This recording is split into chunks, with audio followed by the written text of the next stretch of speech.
Just starting out for me, man. When I think of Franco, I always think back on my first time meeting my dude, man. So Deke, this would have been 2016. I'm at a charity event, and Franco walks in. Now, the only reason I remember this because it's very rare that I have one of those like fanboy moments where when I say fanboy, I'm like, yeah, I want to get a picture. I need to like talk to this person. I have that urge inside me. And I meet a lot of famous people, but most of the time I don't really care about it like that. But if you're a student of the game or a person that just knows football, I mean, the Immaculate Reception is one of them plays that you don't have to be a Steelers fan. You don't have to like the Raiders. You don't have to know anything about anything, but you know that play, you know that name. And for me, obviously, falling in that category, I'm over here like, man, that's the Immaculate Reception right there. That's the guy that you see when you walk into the airport, man. As soon as you come off the plane, before you even get your bags, you got the statue. And I just remember, man, seeing him in this building, and I'm trying to be just so casual about it, because I'm supposed to be a celebrity in the building as well. But in my mind, I'm like, I'm not a celebrity. I'm just Arthur. That's the celebrity. And as the night's going on, I'm like, I just got to get away to get over there to talk to him. Just get away to just rub shoulders with him. And I saw my trusted friend, Craig Wolfley. Shout out to Wolf. And I'm like, Wolf knows everybody. Wolf talks to everybody. I see Wolf over there next to Franco. Wolf's my friend, so by rule, that means Franco's my friend. So I go over and I approach Wolf to casually use Wolf for the conversation for the intro to Franco. And I just remember, man, how down to earth he was, man, how just so chill and welcoming he was. And even, in that conversation, I'm over here just trying to like keep it cool. Don't fanboy. And he's just like just eating it up, having fun with it and stuff like that. And then from there, just every time I saw him after that, just the warm reception that it would be. Hugs, smiles, always just feeling loved. And it was just, like I said, man, for a person of his caliber on the field, but even more so off the field, because like I said, it was at a charity event, and just being in the community and doing charitable things, you find out a lot that he has his hands on. And this dude is like, he's big, or excuse me, he was big, and still, I mean, his legacy will continue on in that vein. But like I said, man, you wouldn't expect the guy to have that type of status, that type of legacy, to just be so down to earth, so genuine. And that was the vibe that you got every single time that you bumped into that man. So, for me, like I said, I always think of that, man. And like I said, it really meant a lot to me, man. Even when I would bring my family around and they would fanboy out as well, Franco was always had time. Whether they be taking a picture with my folks, shaking a hand, autograph, whatever it was. And like I said, man, for a guy like that, I'm like, man, I can only imagine how often you get asked to do this type of stuff, but never seemed like it bothered him. Just one of the guys. Yeah. Like I said, which is always awesome when I think back on that part of him. It's like, dang, for you to have all this stuff going for you, but you still can be that down to earth, that chill. Like I said, man, it was always dope, man. Always dope. That's what you've been hearing from everyone, giving their tributes to Franco, that he treats everyone the same. Yeah. He doesn't act like a celebrity, or like, that he is dude, Franco Harris. It's crazy. Anytime he has interactions out in the public, it's just all love, right? Yeah. So for me, I don't have anything really personal because I've never met him. And obviously, I grew up way past Franco Harris's playing days. But from some of the stuff that I've been watching and reading, I don't even think I realized how important that Immaculate Reception was. Yeah. Maybe because it changed everything, bro. We didn't win a Super Bowl that year. The Steelers just felt like they were always good in the 70s, so it wasn't that big of a... It obviously, one of the greatest plays of all time, right? Craziest plays.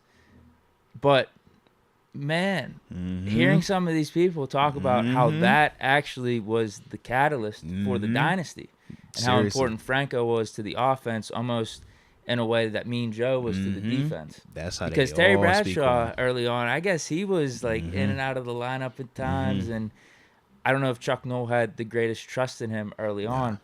Franco was that dude. He won Rookie of the Year. So that Immaculate Reception, I don't know what it was. Was it started giving the team belief, because I don't think they won a playoff game.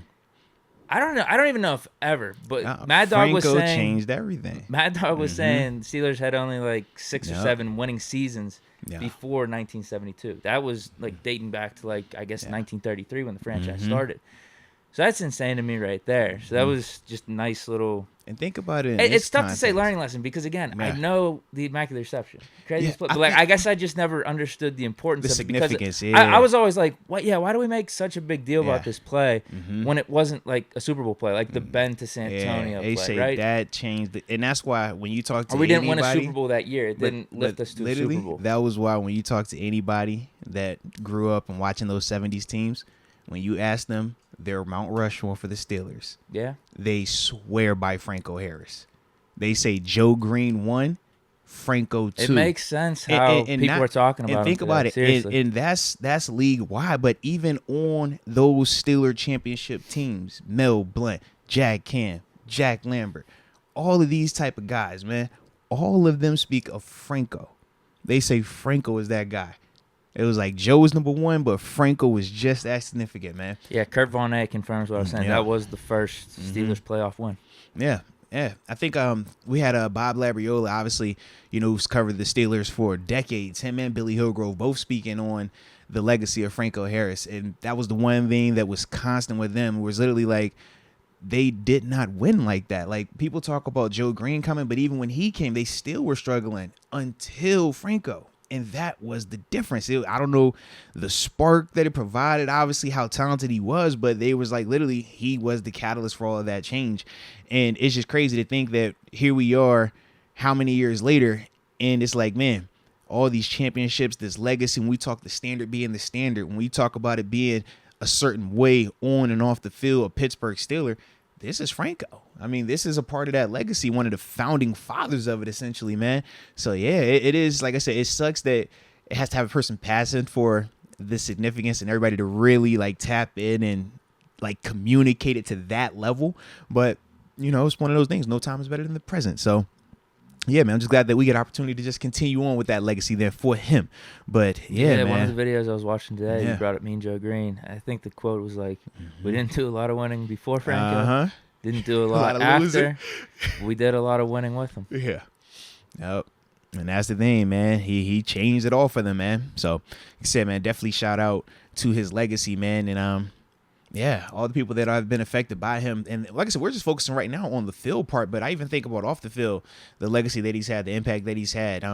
Even last night, working at an event, and I recognized some of the names of the charity groups there because of the connection that Franco Harris has with those particular groups. And even those children not even realizing that they're, recipients of his legacy, recipients of his impact. And that's the type of person that he is, man, in the sense that, he did so much for people that doesn't even get talked about, doesn't even get noticed. And it's just like, man, it is crazy for the stuff that is not known and for him to still have this type of like significance, man. Like I said, it just really, really shows the type of man that he was, man. So like I said, definitely want to salute him as well for that. I got a couple more things before we head to the super chats. Yeah. People are bringing up the Franco's Italian Army. Oh, absolutely. In the comments. Yeah. I suggest anyone just type that in. Yes. I think it's probably going to be the first YouTube video that pops up. I was watching it today. Yeah. It was incredible and hysterical because these dudes, they start this Italian Army for Franco to try to spark the Steelers, spark the fans in the stadium. $5 T-shirts in the strip, like all that, they're man. Like, this team needs a battle cry, so we're starting the Franco's Italian Army. Franco says, gives him the okay. And these dudes are like smuggling in wine to the games, like in bottles. He's like, we hollowed out bread and we snuck in wine. And they're just out there with glasses, pouring the wine and sipping on them. And then they got the helmets too. And then it later goes on to where they meet up with Frank Sinatra. He gets inaugurated in the Italian. It's incredible. So I suggest anyone check that out. It's a good little story right there. But also, let me read what my dad called me up actually today. Oh, man, absolutely. And he just had some words about Franco. I'm kind of paraphrasing it because I wrote this after. Yeah, no, but absolutely, because he's definitely a part of that generation, man. Yeah, this is 100%, what he said. Man. Those were our legends growing up. Lambert, Harris, Mean Joe. We grew up with them. Just like you, having Big Ben, Bettis Hines, Franco Harris and them, they put the city of Pittsburgh on the map. Without Franco, there's no Big Ben or the Steelers that we have now. Mm-hmm. Absolutely right, man. So I thought that would be something that people would like to share. No, absolutely. Or that I would share to people and they would enjoy. No, absolutely, man. Absolutely. Shout out to Papa Deke as well, man. Yeah, give me a call. Absolutely, man.